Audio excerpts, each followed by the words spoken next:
سورہ الاعراف آیت 54 کے اندر اللہ پاک فرماتا ہے کہ بے شک تمہارا رب اللہ ہی ہے جس نے آسمانوں اور زمین کو 6 دن کے اندر پیدا کیا، پھر عرش پر جا ٹھہرا جیسا کہ اس کی شان کے لائق ہے۔ وہی رات کو دن پر لپیٹتا ہے کہ وہ اس کے پیچھے دوڑتا چلا آتا ہے، اور اسی نے سورج اور چاند ستاروں کو پیدا کیا، سب اسی کے حکم کے مطابق کام میں لگے ہوئے ہیں۔ دیکھو سب مخلوق بھی اسی کی ہے اور حکم بھی اسی کا ہی ہے۔ یہ اللہ تمام جہانوں کا رب بڑی برکت والا ہے۔ اس آیت مبارکہ میں کائنات کی تخلیق کا سارا مرحلہ اور ٹائم پیریڈ خالق کائنات نے بیان کر دیا ہے۔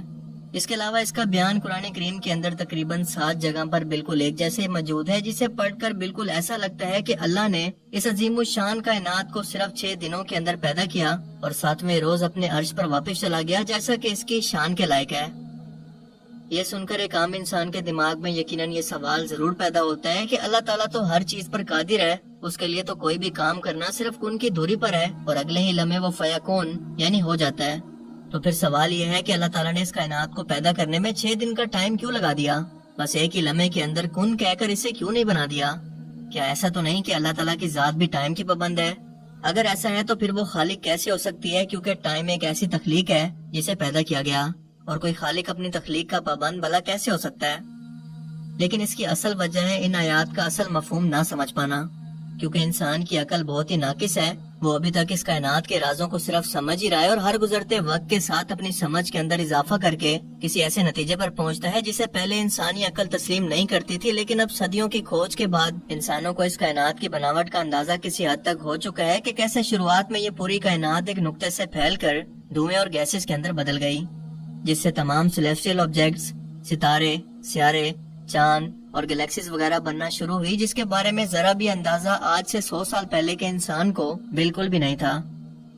اگر اس وقت کے اندر کوئی بھی قرآن پاک کی ان آیات کو سامنے رکھ کر کائنات کی بناوٹ کے اس وقت کے نظریوں پر غور کرتا تو یقیناً اسے ان دونوں کے اندر کوئی بھی کمبینیشن نظر نہ آتا، پر آج ایسا نہیں ہے۔ ذرا غور کریں کہ قرآن کریم کے اندر جس بھی جگہ پر کائنات کو 6 دن کے اندر بنانے کی بات ہوئی ہے، ان کے اندر 3 آیتوں کے اندر آسمانوں اور زمین کے علاوہ ماں بینہما بھی لکھا ہوا ہے، جس کے معنی ہے ان کے درمیان، یعنی زمین اور آسمان کے درمیان، جس کا مطلب ہے کہ کائنات کا بننا ایک الگ مرحلہ تھا اور ان کے درمیان مخلوقات یا کسی اور تخلیق کا بننا ایک الگ مرحلہ۔ اور اگر ایسا نہیں تھا تو اللہ پاک کا قرآن کریم کے اندر صرف یہ فرما دینا کافی تھا کہ ہم نے صرف 6 دن کے اندر زمین اور آسمان بنا دیے۔ اب یہاں پر لفظ ان کے درمیان سے کیا مراد ہے یہ ہم ذرا آگے جا کر سمجھیں گے، لیکن اس سے پہلے ایک سوال آپ کے ذہن میں ضرور آ سکتا ہے کہ زمین اور آسمان کو پیدا کرنے سے پہلے دن اور رات کا تو کوئی وجود تھا ہی نہیں، کیونکہ دن اور رات تو دراصل زمین کی روٹیشن کی وجہ سے ہی بنتے ہیں، جب 24 گھنٹوں میں سے 12 گھنٹے زمین کے ایک حصے پر دن اور 12 گھنٹے ایک حصے پر رات رہتی ہے۔ اور کائنات کی تخلیق کے وقت تو زمین موجود ہی نہیں تھی، لہٰذا 6 دن کا ٹائم قرآن پاک دراصل کیسے بیان کر رہا ہے؟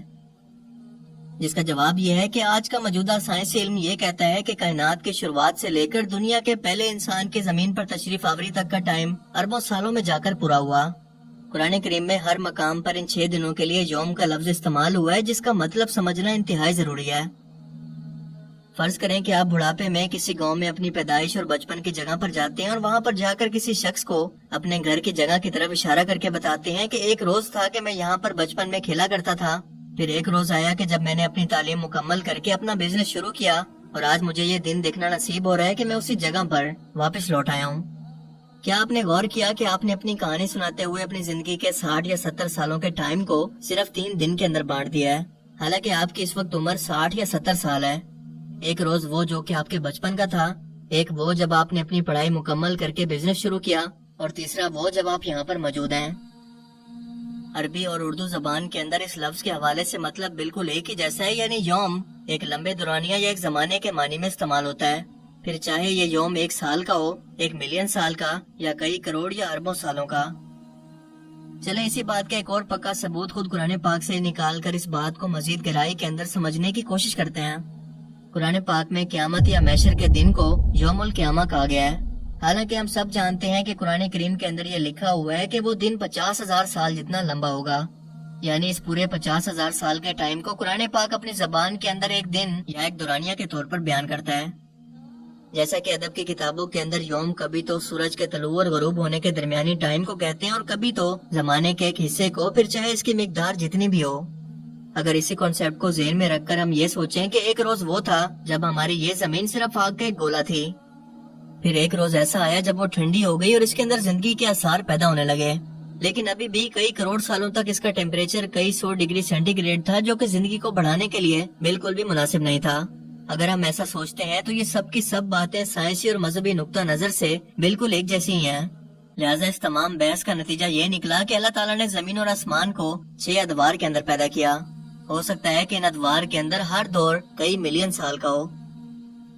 ہو سکتا ہے کہ یہ 6 ادوار کچھ اس طرح سے ہوں۔ پہلا روز وہ جب یہ پوری کائنات ایک نقطے سے پھٹ کر گیسز کی صورت میں بکھر گئی۔ دوسرے روز یہ گیسز کے گولے یعنی نیبولاز، جو کہ کاسمک ڈسٹ اور گیسز پر مشتمل ہوتے ہیں، انہوں نے ستاروں کو پیدا کرنا شروع کیا۔ اور پھر تیسرے دور کے اندر ہمارا یہ سولر سسٹم بنا اور زمین سورج سے الگ ہو گئی۔ اور پھر چوتھے دور کے اندر زمین ٹھنڈی ہو کر رہنے کے قابل بنی کہ یہاں پر کوئی بھی انسان یا کوئی بھی جاندار مخلوق زندہ رہ سکے۔ اور پھر پانچویں دور کے اندر ایک دن اس زمین پر سبزہ ہریالی اور درخت اگنے لگے اور جانوروں کی نسلیں بڑھنا شروع ہوئی۔ اور پھر چھٹا دور آیا جس کے اندر زمین پر دنیا کے پہلے انسان کو یعنی حضرت آدم علیہ السلام کو زمین پر اتارا گیا، جس کا ثبوت قرآن پاک کی سورہ فصلات کے اندر کچھ اس طرح سے موجود ہے کہ کہو کیا تم اس سے انکار کرتے ہو جس نے زمین کو 2 دن کے اندر پیدا کیا اور بتوں کو اس کا مد مقابل بناتے ہو، دراصل وہی تو سارے جہان کا مالک ہے۔ ذرا غور کریں کہ یہ اوپر بیان کیے گئے تیسرے اور چوتھے دور کی طرف اشارہ ہے جب پہلے دن زمین بنی اور دوسرے دور کے اندر بن کر ٹھنڈی ہو گئی، یعنی انسانوں کے رہنے لائق بن گئی۔ اس کے علاوہ سورہ یونس، ہود، فرقان، سجدہ، کاف اور حدید میں بھی اسی بات کا اشارہ موجود ہے۔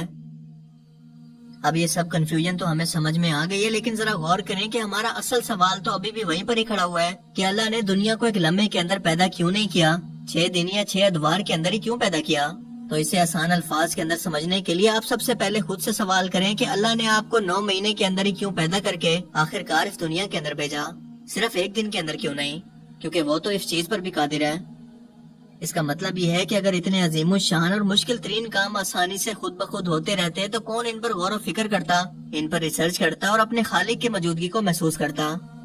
اگر اللہ چاہتا تو صرف اس زمین کو ہی پیدا کر دیتا، ایک نہ ختم ہونے والی اتنی بڑی عظیم الشان کائنات کو پیدا کرنے کی بلا ضرورت ہی کیا تھی؟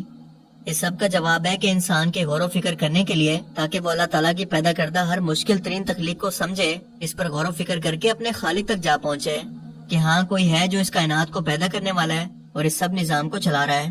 وہ نظام جو کہ انسان کی سوچ اور سمجھ سے بہت اوپر ہے، کیونکہ اس کے بعد قرآن کہتا ہے کہ اللہ نے آسمان اور زمین کو پیدا کرنے کے بعد اس کا نظام خود سنبھالا اور اسے ہمیشہ سے چلا رہا ہے، اور یہی مطلب تھا 7ویں روز عرش پر جانے کا۔ اللہ پاک فرماتا ہے کہ میرے قانون قدرت کے اندر یا میری تخلیق کے اندر کوئی خرابی نہیں ہے، یہ بالکل پرفیکٹ ہے، اور دیکھو آسمان کی طرف، اس کائنات کی طرف، کہ کہیں تمہیں کوئی خامی نظر آ جائے تو تمہاری نظر تھکی ہوئی نامراد واپس لوٹ آئے گی، پر تمہیں اس کائنات کے اندر کوئی بھی خامی نظر نہیں آئے گی، اور اس لیے سائنسدان بھی کبھی کوئی عیب اس کائنات کے نظام کے اندر نہیں ڈھونڈ سکے، بس یہی کہہ کر خاموش ہو جاتے ہیں کہ یہ کائنات ہمیشہ سے ہی ایسے چل رہی ہے، مگر اسے کون چلا رہا ہے یہ نہیں بتاتے، کیونکہ جو اس راز کو سمجھ گیا وہی اللہ کی ذات تک پہنچ سکتا ہے۔ اللہ تعالیٰ ہمیں سمجھنے کی اور نیک عمل کرنے کی توفیق عطا فرمائے، آمین۔ مجھے امید ہے کہ آج کی اس ویڈیو سے آپ کو بہت کچھ نیا جاننے کو ملا ہوگا اور یہ ویڈیو آپ کو پسند آیا ہوگا۔ اگر یہ ویڈیو آپ کو اچھا لگا تو اسے لائک کیجئے